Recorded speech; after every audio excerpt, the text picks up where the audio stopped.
குகன் குகன். ஆ ம். தெரியுதுங்களா பிக்சர்ல? ஆ. குகன் ம். முத்துக்குமார் 26/5/93. சரியா? ஆமா.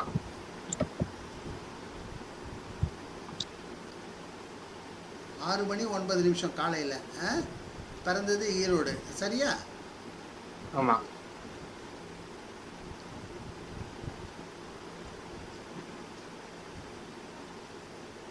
பூச நட்சத்திரம். ஆமா. சரி சார். பூச நட்சத்திரம், ரிஷப லக்னம், கடகராசி. சரிங்களா? இது பிக்சர் கரெக்டாக இருக்கா? நான் தான் சரிங்க. புதன் மகா தசையில் சனி புத்தி போகுது. கரெக்டா? கரெக்ட். புதன் தசையில் சனி புத்தி. ரைட்டுப்பா. Right right. புதன் தசையே உங்களுக்கு நல்ல தசை தான். ஏன்னா புதன் வந்து 2க்கும் 5க்கும் அதிபதி. நல்ல தசை தான். இன்னும் ஒன்று முடிய போகுது. இன்னும் ஒரு வருஷத்தில் சனி புத்தி முடிய போகுது. சனி யோகாதிபதி தான், அதுவும் நல்லது தான். அடுத்து வரக்கூடிய கேது தசை தான் கொஞ்சம் டிஸ்டர்ப் பண்ணும் உங்களுக்கு. லைஃப்பில் ஒரு மாற்றங்களை, பெரிய மாற்றத்தை கொடுக்கும். எல்லா மாற்றத்தையும் என்னென்ன மாற்றம் வேணுமோ அந்த மாற்றத்தையும் கேது தசை. இப்போ இந்த சனி புத்தி இந்த வருஷம் எண்டுலேயே கொடுத்துரும் உங்களுக்கு. பெரிய மாற்றத்தை கொடுத்துரும் கண்டிப்பாக. இப்போ உங்களுக்கு கேள்வி கேட்கலாம். நீங்கள் என்ன கேள்வி கேட்கலாம்? அதான் மேரேஜ் எப்போ நடக்கும் அப்படின்னு.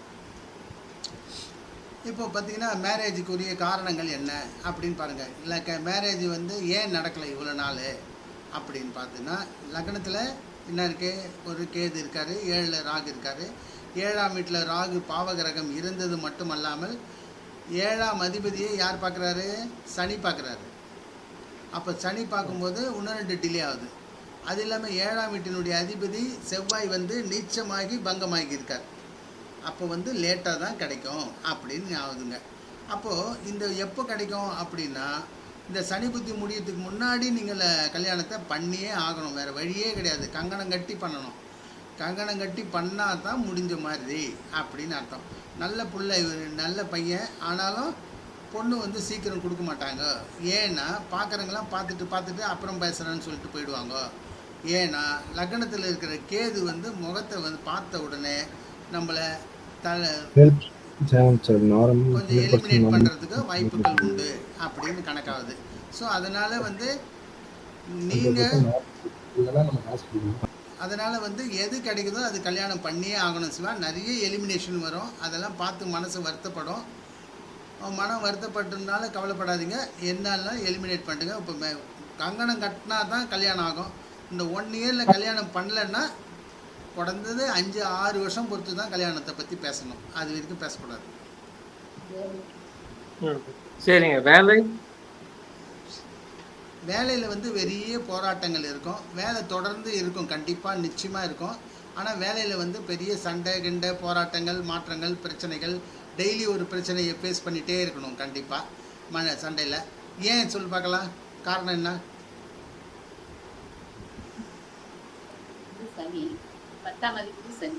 அதுக்கு தான் வந்து ஜோதிடர் மட்டும்தான் இல்லை அலௌடு. ஜோதிடரும் ஜோதிட மாணவர்கள் மட்டும்தான் அலௌடு அப்படின்னு நான் சொல்கிறது. வெறும் பலன் மட்டும் பார்க்கக்கூடாது. ஏன்னா 10ஆம் இடத்துல வந்து சனி பகவான் இருந்து அதை செவ்வாய் பார்க்குறாரு.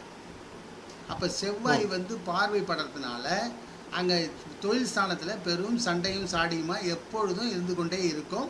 அதில் நிம்மதியே இருக்காது. இருந்தாலும் வேலையில் தொடர்ந்து இருந்துகிட்டே இருக்கும், வருமானமும் வந்துகிட்டே இருக்கும். அதில் ஒன்றும் பிரச்சனை இருக்காது. ஆனால் பீஸ்ஃபுல்லாக போனோமா வேலையை முடிச்சோமான்னு இருக்க முடியாது. உங்களுக்கு கீழே 10 பேர் வேலை செய்வாங்க கண்டிப்பாக. அதில் ஒன்றும் சந்தேகமே கிடையாது. நிச்சயமாக. சரியாப்பா? வேறு ஏதாவது கேள்வி கேட்கணுமா இதை பற்றி? வேறு யாருன்னா கூட கேட்கலாம் ஏதாவது. இப்ப சார், இப்ப இந்த கலெக்டர் ஸ்தானாதிபதி நீச பங்கம் ஆயிருக்காரு. நீங்க சனி இப்ப செவ்வாய பாக்குறாரு. நீங்க சனி பார்வையில எப்படி சார் 7ஆம் பார்வை?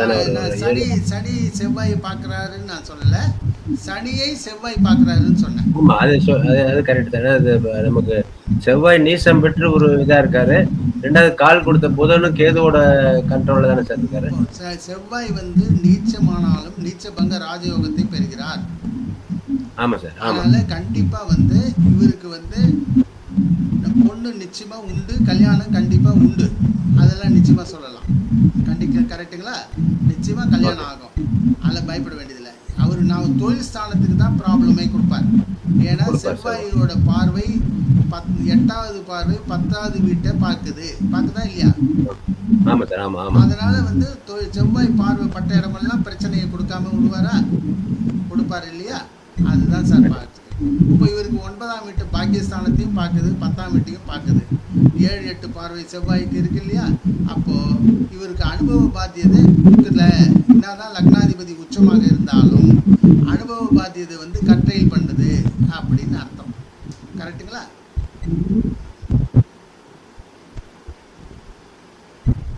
அது இல்லாம சூரியன் கேது காம்பினேஷன் இருக்கு. அப்ப சூரியன் கேது காம்பினேஷன்னா என்ன அர்த்தம்? பிதுர் தோஷம் அப்படின்னு ஒரு முடிவாகுது. அப்போ பிதுர் தோஷம், பிதுர் வகையில் வந்து தோஷத்தின் காரணம் தான் மெயின் ரீசன் இதுக்கு. ஏன்னா சூரியன் ராகு சூரியன் கேது சேர்ந்தோம்னா அது வந்து தோஷத்தினுடைய ஆத்மா திருப்தி இல்லாத ஆத்மாவாக இருக்கும் அப்படின்னு அர்த்தம். ஆனாலும் கண்டிப்பாக இவருக்கு வந்து வேலை வாய்ப்பில் எந்த விதமான குறையும் இருக்காது. சனி வந்து ஸ்ட்ராங்காக ஆட்சி பெற்று இருக்கார்.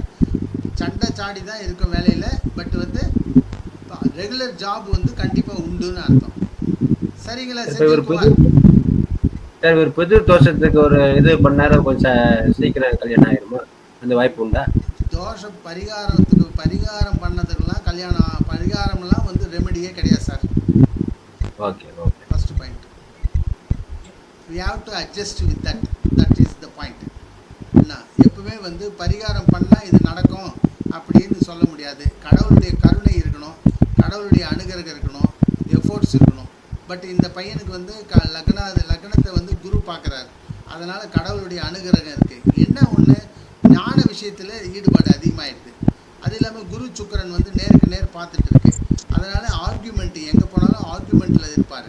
ஸோ அது ஒன்று. லக்னத்தில் கேது இருந்தாவே பார்க்குற பெண்கள்லாம் வந்து அப்புறம் பார்க்கலாம்னு சொல்லக்கூடிய ஒரு வாய்ப்பு தான் ஏற்படும். First point. இவருடைய மேரேஜ் மார்க்கெட்டை டிலே பண்ணுவது. அடுத்தபடியாக லக்ன கேது இருந்தாவே தாடி வச்சுடுவாங்க. தாடி வச்சாவே சோகம் வந்துடுச்சுன்னு அர்த்தம், வேறு வழி கிடையாது. இப்போ தாடி கம்மியாக இருக்குது, கேது மகாதசையில் தாடி பெருசாக இருக்கும். கரெக்டாக செஞ்சு புதன் கேது இணைவு வந்து இவருக்கு காதல் ஒரு வாய்ப்பு உண்டு பண்ணாதா? புதன் கேதுலாம் காதல்லாம் வர்றதுக்கு வாய்ப்பே இல்லை. காதல் கடிதத்தில் எழுதி மாட்டிக்குவாங்க.